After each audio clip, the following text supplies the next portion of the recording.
Hello everyone, welcome to our channel HK academy. और आज हम बात करेंगे प्राइमरी एक्टिविटीज़, जिसमें हम एग्रीकल्चर के बारे में बात करेंगे। मैं प्रीवियस लेक्चर में आप सभी के साथ जो हंटिंग है, गैदरिंग है और जो पशुचारण है उनके बारे में मैं डिस्कस कर चुकी हूँ। आज के लेक्चर में हम कृषि के बारे में डिस्कस करेंगे। तो सबसे पहले यहाँ पे जो टर्म है वो है एग्रीकल्चर। तो हमें ये पता होना चाहिए कि एग्रीकल्चर जो वर्ड है उसका ओरिजिन कैसे हुआ है या इसके फॉर्मेशन कैसे हुई है। तो जो एग्रीकल्चर है वो क्या है, कृषि का इंग्लिश पर्यायवाची है और ये दो वर्ड से मिलकर बना, एग्री प्लस कल्चर। और ये इंग्लिश के दो वर्ड हैं, उनसे बना है एग्रे, जिसका मीनिंग होता है लैंड और फील्ड, और कल्चर जिसका मतलब होता है कल्टीवेशन या फिर द केयर ऑफ। या हिंदी की अगर हम बात करें तो हिंदी में कृषि जो है वो संस्कृत भाषा के कृष जो शब्द है उससे बना है, जिसका अर्थ होता है सींचना या फिर जोतना। तो आप लोगों को ध्यान रखना है कि इसका वर्ड ओरिजिनेट कैसे हुआ है।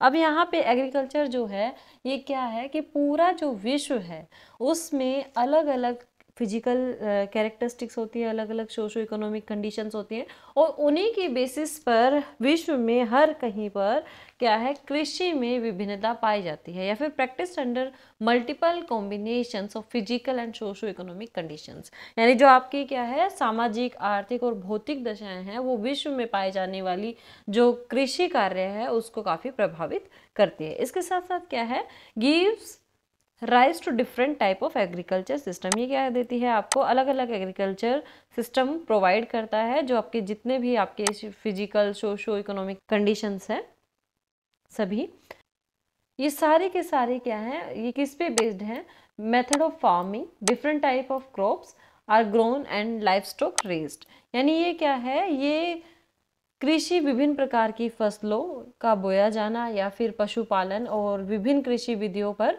आधारित होती है। एग्रीकल्चर सिस्टम क्या है, अब यहाँ पे हम समझेंगे एग्रीकल्चर सिस्टम कि किस किस तरीके की एग्रीकल्चर होती है। सबसे पहले क्या है यहाँ पे सबसिस्टेंस एग्रीकल्चर, इसको बोलते हैं निर्वाह कृषि। तो निर्वाह कृषि क्या है, आगे जाके इसके दो पार्ट होते हैं, प्रिमिटिव सबसिस्टेंस और दूसरा इंटेंसिव सबसिस्टेंस। प्रिमिटिव सबसिस्टेंस क्या कहलाता है, आदिम कालीन निर्वाह कृषि। और दूसरा प्रकार यहाँ पे क्या है इसका, इंटेंसिव सबसिस्टेंस। इसको क्या कहा जाता है, गहन निर्वाह कृषि। अब जो प्रिमिटिव सबसिस्टेंस है इसमें आता है आपका शिफ्टिंग एग्रीकल्चर। आप लोगों को ध्यान रखना है, ये चार्ट मैंने इसलिए बनाया ताकि आपको इजीली एक जगह याद हो जाए। इसके बाद इंटेंसिव सबसिस्टेंस में आता है dominated by weight paddy cultivation, यानी चावल प्रधान जो क्षेत्र है वो। दूसरा क्या है, dominated by crop other than paddy, यानी चावल की जगह जहाँ पर गेहूं या अदर जो फसलें हैं उनका उत्पादन होता है, तो वो किस में आती है आपकी इंटेंसिव सबसिस्टेंस एग्रीकल्चर में आते हैं। इसके बाद क्या है, प्लांटेशन। और थर्ड क्या है, एक्सटेंसिव कमर्शियल ग्रेन कल्टीवेशन, यानी जिसको व्यापारिक रूप से क्या है इस्तेमाल किया जाता है, या फिर इसको क्या बोला जाता है, विस्तृत वाणिज्य अनाज कृषि। कमर्शियल जो एग्रीकल्चर है इसमें हमने अलग अलग टाइप के जो एग्रीकल्चर है उसको शामिल किया हुआ है। कमर्शियल में आप लोगों को ध्यान रखना है, मिक्स्ड फार्मिंग कमर्शियल में आता है, डेयरी फार्मिंग कमर्शियल में आता है, मेडिटेरियन एग्रीकल्चर कमर्शियल में आता है, मार्केट गार्डनिंग कमर्शियल में आता है, हॉर्टिकल्चर जो है वो भी कमर्शियल में आता है। इसके बाद क्या है, कोऑपरेटिव एग्रीकल्चर और कलेक्टिव एग्रीकल्चर। सभी के बारे में हम डिस्कस करेंगे हमारे इन लेक्चर में।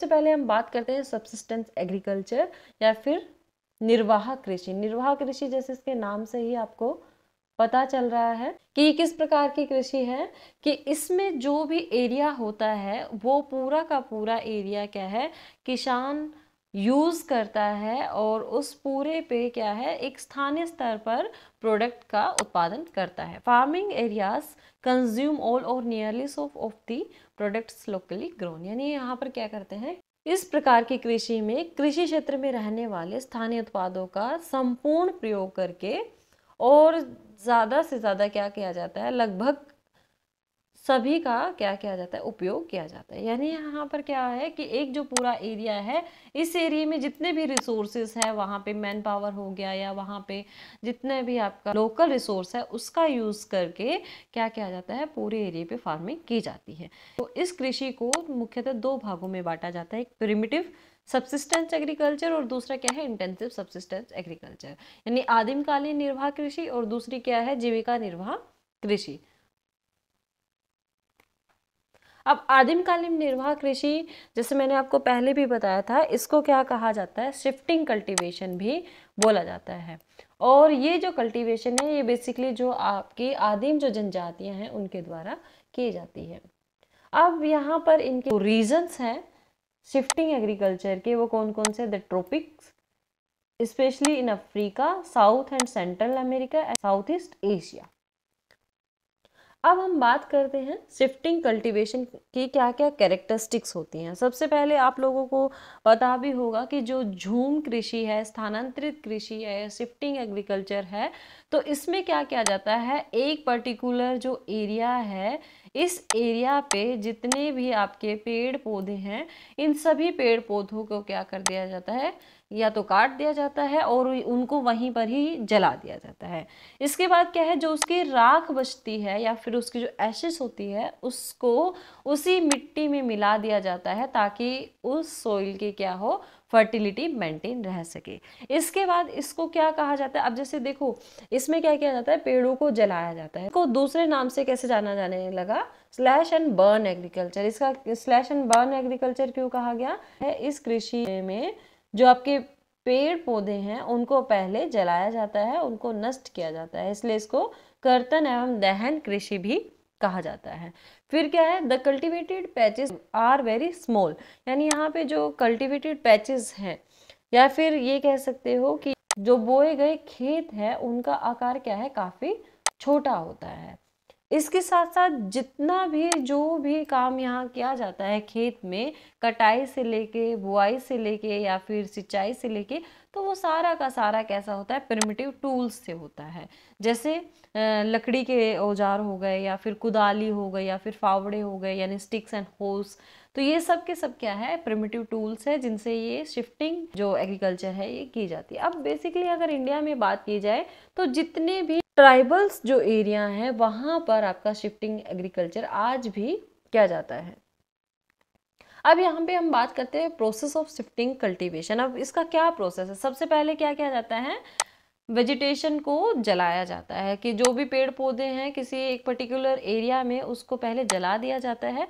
इसके बाद क्या किया जाता है कि वहाँ पर 3 से 5 साल तक खेती की जाती है। क्यों, क्योंकि उस टाइम तक उस सोइल की फर्टिलिटी जो है वो बनी रहती है, यानी उसकी उर्वरता जो है वो बनी रहती है। लेकिन 3 से 5 साल के बाद क्या है, यहाँ पे फर्टिलिटी कम हो जाती है, तो लोग इस रीजन को छोड़ के फिर दूसरे रीजन में जाते हैं और वहाँ पर भी सेम प्रोसेस अपनाते हैं। क्या करते हैं कि पहले पूरा जो जंगल का एरिया है या फिर पूरा जो एक क्षेत्र है उसमें पेड़ पौधों को जला देते हैं और उसकी राख को उसमें मिला देते हैं, और उसके बाद 3 से 5 साल खेती करते हैं और फिर इसको छोड़ के दूसरे पे चले जाते हैं।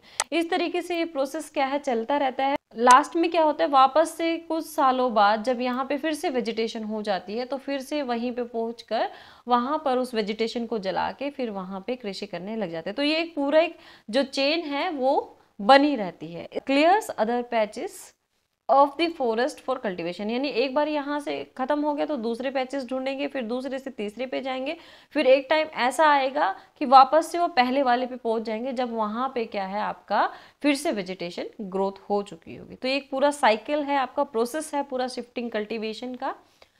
अब हम बात करते हैं कि इसकी मेजर प्रॉब्लम्स क्या क्या है, शिफ्टिंग एग्रीकल्चर को क्यों गवर्नमेंट हो गई या फिर क्यों एक सोसाइटी ज़्यादा प्रमोट नहीं करती। सबसे पहले क्या है, द साइकिल ऑफ झूम बिकम्स लेस एंड लेस, यानी जो झूम का जो एक साइकिल पीरियड होता है वो क्या है, छोटा होता जाता है।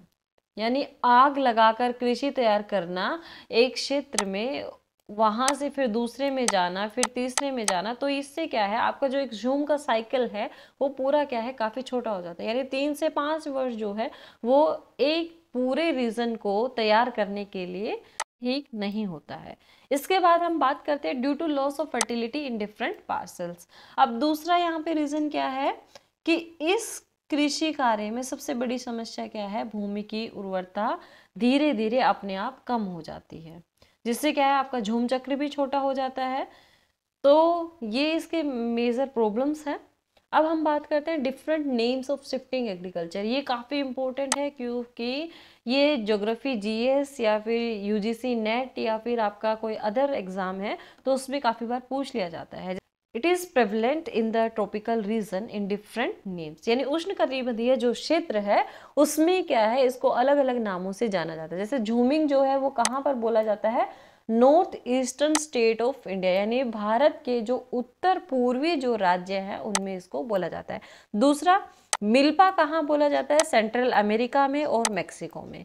इसके बाद लदांग जो है वो कहाँ बोला जाता है, इंडोनेशिया और मलेशिया में। और ये जो लदांग वाला जो क्वेश्चन है ये आपका CUET के एग्जाम में भी आ चुका है, तो आप लोगों को ध्यान रखना है कि लदांग क्या है, इंडोनेशिया और मलेशिया में की जाने वाली एक शिफ्टिंग एग्रीकल्चर है। इसके बाद हम यहाँ पे देखेंगे, मैंने यहाँ पे लिस्ट एक तैयार की है आप लोगों के लिए जिसमें नेम ऑफ शिफ्टिंग कल्टीवेशन है और उसके रीजंस है। जैसे रे कहाँ पे होता है, वियतनाम में। तावी कहाँ पे होता है, मेडागास्कर में। मसोले कहाँ पे होता है, कोंगो में। जो फैंग है वो कहाँ पे होता है, इक्वेटोरियल अफ्रीकन कंट्रीज में। लोगान कहाँ पे होता है, वेस्टर्न अफ्रीका में। और उसके बाद कोमाइल कहाँ पे होता है, मेक्सिको में। मिल्पा कहाँ पे होता है, ग्वाटेमाला या फिर यूकाटन में। मिलिया कहाँ पे होता है, मेक्सिको एंड सेंट्रल अमेरिका में। रोका कहाँ पे होता है, ब्राजील में। और चेतेमनी कहाँ पे होता है आपका, युगांडा, जाम्बिया, जिम्बाब्वे में। और उसके बाद में चीना कहाँ पे है, श्रीलंका में। और लद्दाख कहाँ पे, जावा और इंडोनेशिया द्वीप समूह पे। इसके साथ साथ हुमा कहाँ पे है, जावा और इंडोनेशिया में एक बोला जाता है। जावा और इंडोनेशिया में दो नाम है झूम कृषि के, हुमा है और दूसरा क्या है, लादांग। आप लोगों को ध्यान रखना है। इसके बाद इंडिया में क्या क्या नाम से जाना जाता है, क्योंकि इंडिया में जो ट्राइबल जो जोन्स है उसमें अलग अलग नाम से जाना जाता है झूम कृषि को। सबसे पहले झूम कहाँ पे बोला जाता है, जो नॉर्थ ईस्टर्न जो पार्ट है आपका, वहाँ जो शिफ्टिंग एग्रीकल्चर है उसको झूम बोला जाता है।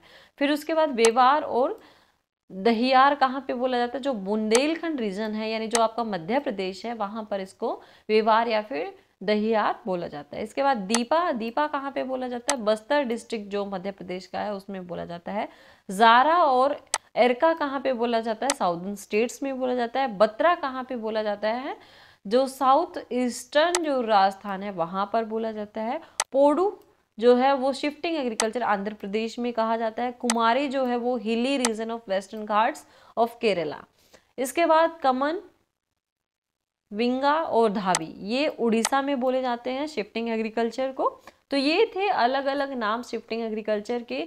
तो ये काफ़ी इंपॉर्टेंट है, आप लोगों को ध्यान रखना है, क्योंकि काफ़ी बार मिसमैच वाले क्वेश्चन में या फिर जो सही सुमेलित है या सही सुमेलित नहीं है वाले क्वेश्चन में पूछ लिए जाते हैं। इंटेंस एग्रीकल्चर, इंटेंसिव एग्रीकल्चर क्या है, ये कहाँ पर पाया जाता है, largely found in densely populated regions of monsoon Asia, यानी जो आपका विश्व का जो मॉनसून का प्रदेश है वहाँ पर ये काफ़ी बड़े क्षेत्र में पाया जाता है। क्योंकि जो प्रदेश है, जो ये मानसूनी रीजन है एशिया का, ये क्या है, ये यहाँ पर गहन जो जनसंख्या है वो पाई जाती है। और इस गहन जनसंख्या का भरण पोषण करने के लिए इंटेंसिव एग्रीकल्चर की जाती है। और ये जो एग्रीकल्चर है दो तरीके की होती है, एक dominated by weight paddy cultivation यानी जो चावल प्रधान कृषि है, दूसरा क्या है, dominated by crop other than paddy यानी चावल रहित गहन निर्वाह कृषि है। पहले हम बात करते हैं dominated by weight paddy cultivation. अब इसमें क्या है, क्योंकि यहाँ पे पैडी लिखा है तो इसका मतलब क्या है कि यहाँ पे जो प्रधान फसल होगी वो क्या होगी, राइस होगी या चावल होगी। अब यहाँ पर क्या है, जो लैंड होल्डिंग होगा या जो किसान का जो खेतों का आकार है वो क्या है, जनसंख्या घनत्व के कंपैरिजन में काफ़ी छोटा होता है, यानी स्मॉल स्मॉल एरियाज होते हैं एग्रीकल्चर लैंड के।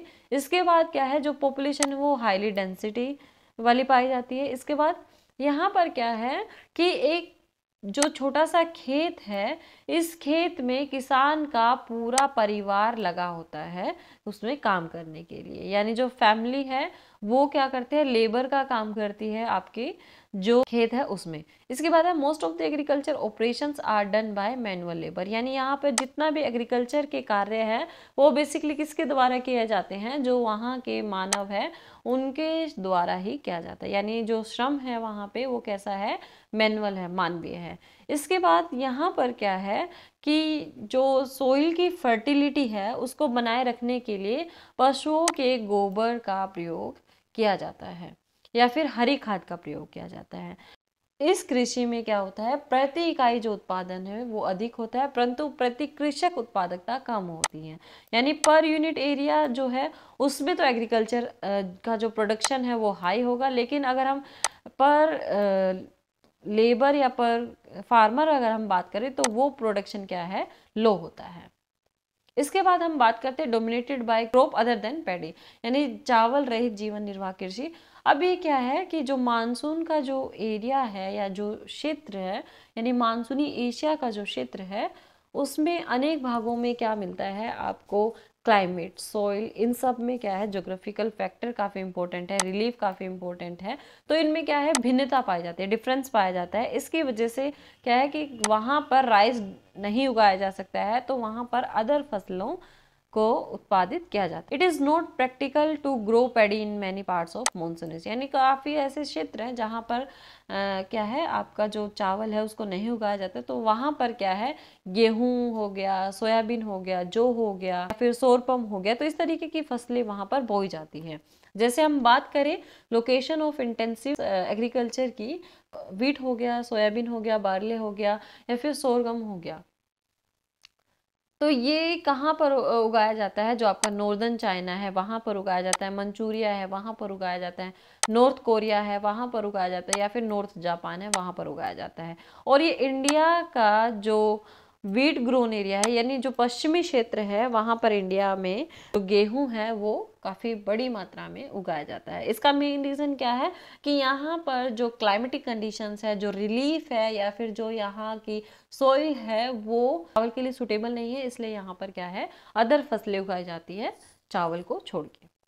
अब ये जो आपको रीजन दिख रहा है, तो यहाँ पे आपको जो ये डार्क दिख रहा होगा, ये क्या है, राइस डोमिनेंस एरिया है। और इसके बाद जो ये थोड़ी लाइट शेड डार्क से, इसमें क्या है, अदर क्रॉप डोमिनेटेड दिख रहा होगा, यानी यहाँ पे गेहूं हो गया, या फिर जो सोयाबीन हो गया, या फिर जौ हो गया, या फिर सोरपम, ये सब यहाँ पे उगाया जाता है। और ये जो रीजन है, यहाँ पे क्या है, आपका चावल उगाया जाता है।